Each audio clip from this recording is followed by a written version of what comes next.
Ryan Jarrell here for LowKick MMA, and you know who my next guest is, Super Sage Northcutt, and you can see him fight next April the 28th when he meets Shinya Aoki live on TNT. Sage, how are you? I'm doing good. Yeah, looking forward to the fight. April 28th on TNT. It's going to be awesome. Yeah, well, we're all excited to see you back in the cage fighting again. Before we dive into all this MMA talk, I got to wish you a happy birthday. Today's your 25th birthday, correct? Yes, sir. It sure is. Quarter of a century. How do you Thanks. feel? How do you feel? I mean, did you feel any older than last year? No, I don't. Not even a little bit. I feel the same as I was when I was like 18 or 19. So that's good. Well, you clearly keep yourself in phenomenal condition. It's been 2 years since we've seen you compete. Unfortunately, that last fight didn't go your way. What has life been like for you? And is there a reason for the lengthy layoff? Yeah, I mean, I was healing up for a little bit of time, obviously, after the last fight. And then everything, like once COVID hit, kind of all this stuff shut down in California specifically. And that's where my training camp's at. So I just been kind of waiting for things to open back up. Now I've been training hard at the training camp, Team Alpha Male, and looking forward to this fight. I do understand that you also got married fairly recently. So congratulations there. And your wife, Amanda, she does voiceovers, right? Yes, sir. She does. Yeah, she's super talented.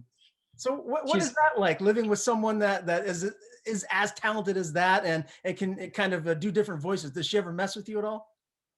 Oh yeah, she does.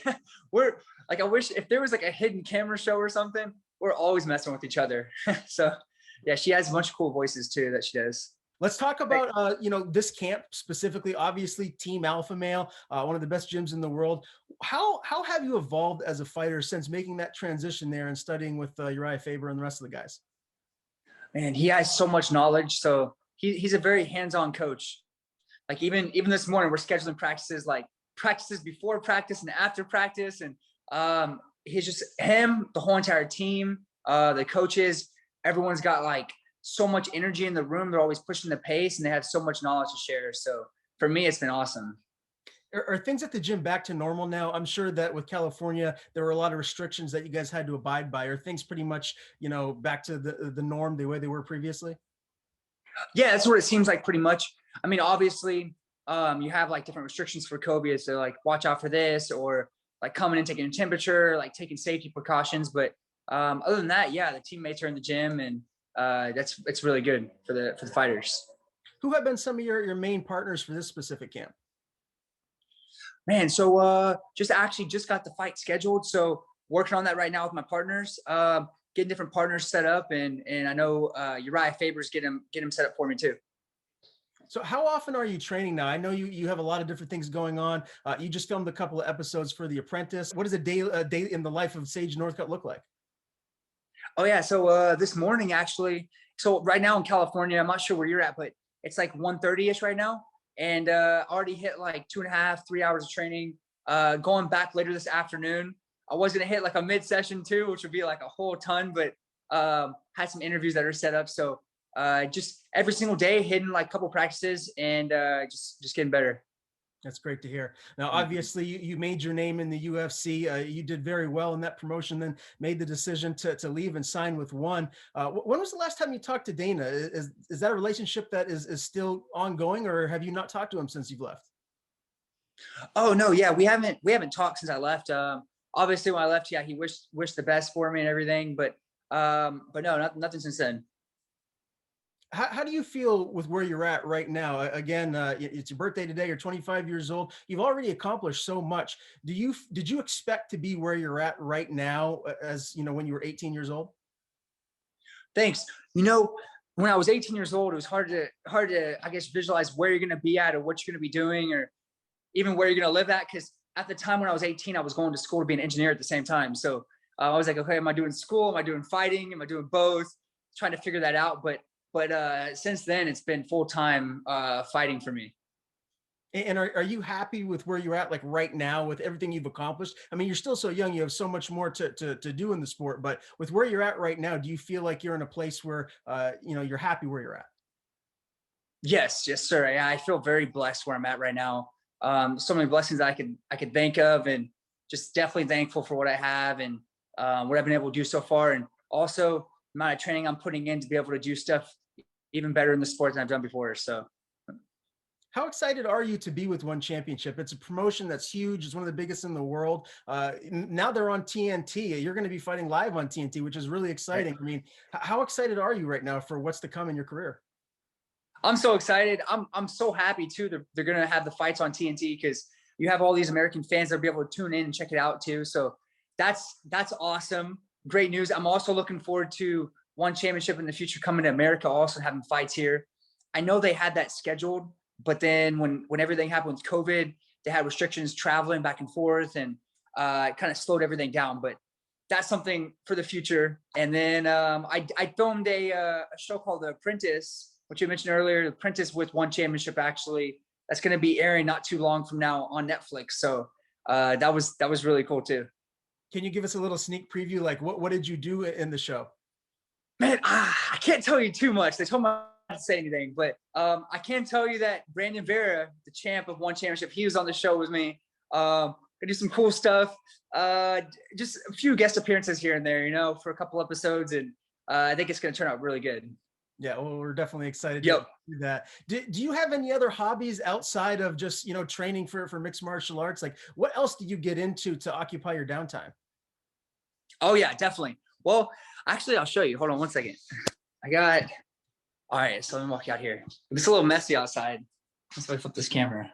I have my truck. I'm always going like off-roading with my truck or something.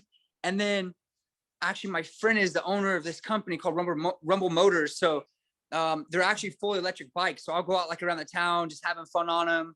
Electric motorcycles. And then just got this strike machine. So I'll do that. That's a little fun. Just that kind of stuff, If I'm outdoors, I'm going like fishing, going like dirt biking, four-wheeling, that kind of stuff. Just always outdoor kind of stuff, pretty much. What's the fastest you've got one of those bikes going? Oh, the electric bikes. So they're pretty neat. They actually go pretty fast. It doesn't have any gears, similar to a Tesla, but motorcycle version. Not too fast, like 65-ish, but they have a pretty good range. I think they go like 80 miles on a charge, and it only takes a few hours to charge it up. So it's not bad. That's really cool. Are you an adrenaline junkie? Do you like do you really thrive on adrenaline like that? Well, I'm definitely crazy. Like if you take me to like a waterfall or something, I'll jump off like a 60-foot waterfall and do a backflip. Or like if I don't even know, if you have like a dirt bike in front of me, I'll drive a dirt bike and pop a wheelie and hit a jump like as high as I can. So I'm definitely pretty crazy sometimes.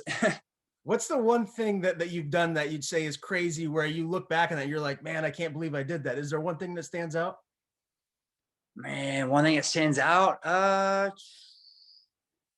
don't know. There's a lot of different times. Probably playing with alligators. That's probably not the smartest, but I used to go catch alligators as a kid. Cause like in Texas, you have like swamps and creeks, and there's like an alligator in like every single swamp or creek. So I go out there with my brother and then one of my friends, and we go catch alligators and bring them back home and put them in the swimming pool to like play with them for the day. Wait a second, are you talking like full-blown alligators, like adult size alligators, or small ones? Full grown ones. Not completely full grown. Like, so what I learned is like, if you have an alligator around 3 or 4 feet, those are like the most dangerous. Just mean like, if you're going to like handle it and play with it, those are so fast. Like they whip around quick, they can roll quick. If you get one that's like 6, 7 feet or bigger, they're really slow. Especially like one time I was playing with one that was like 14 feet long, and it was so heavy. I was picking up his tail and moving it, like trying to drag it. And they're so slow when they get too big. So the little ones, those are dangerous. Wow. Okay. Noted. Yep. I'm not going to be playing with alligators anytime soon. When you're done your combat sports career, you ever thought about maybe, doing what's the late great Steve Irwin did? Man, I don't know. He had like so much skill with the animals and stuff. I'm impressed by like still like what he accomplished, what he did and everything. That's really cool. Yeah. Okay. Well, yeah, it's probably it's safer to be in combat sports, I would think, than to go chase alligators. So. Yeah, I would say so too. Let's talk about this fight. Former champion Shinya Aoki, guy's a legend. I mean, his record's 46-9. When you look at this matchup, where do you feel you're going to have the biggest advantage in this fight? Well, obviously, I don't want to give away any game plans, but I mean, if you look at his fights, he's very skilled. He's well-rounded because he's been around for a long time, but very strong grappling. And like you said, he's had 55 pro fights, so he has the experience out there.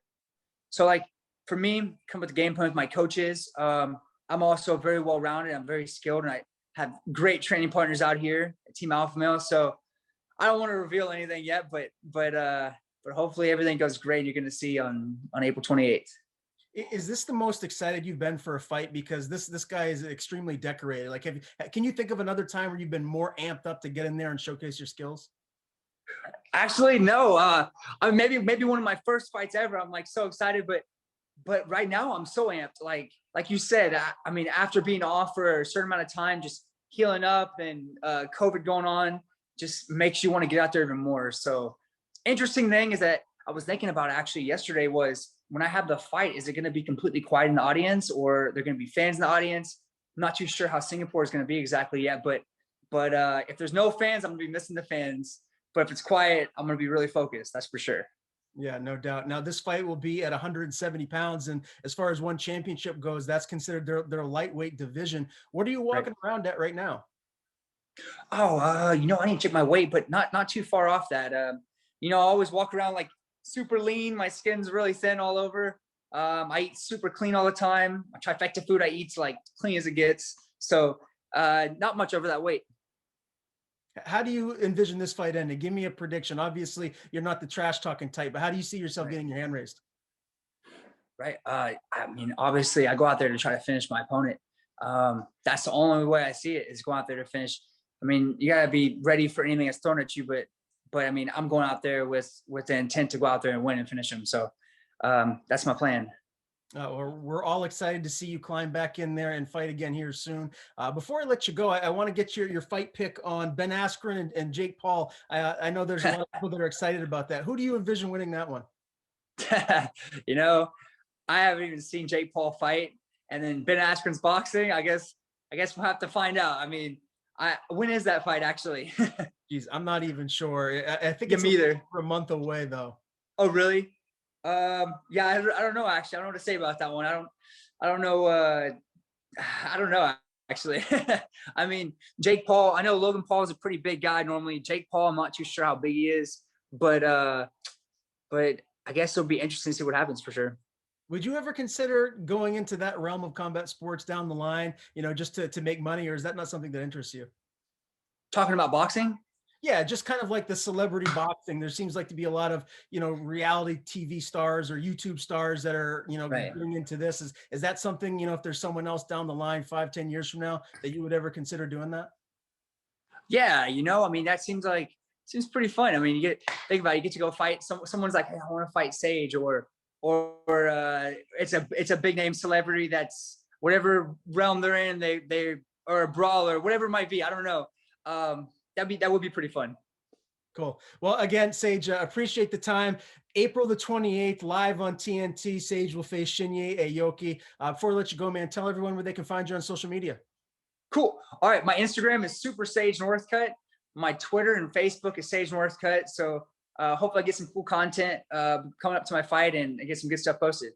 Make sure to subscribe to the LowKick MMA YouTube channel for all the latest news, event previews, and interviews with some of the biggest stars in MMA.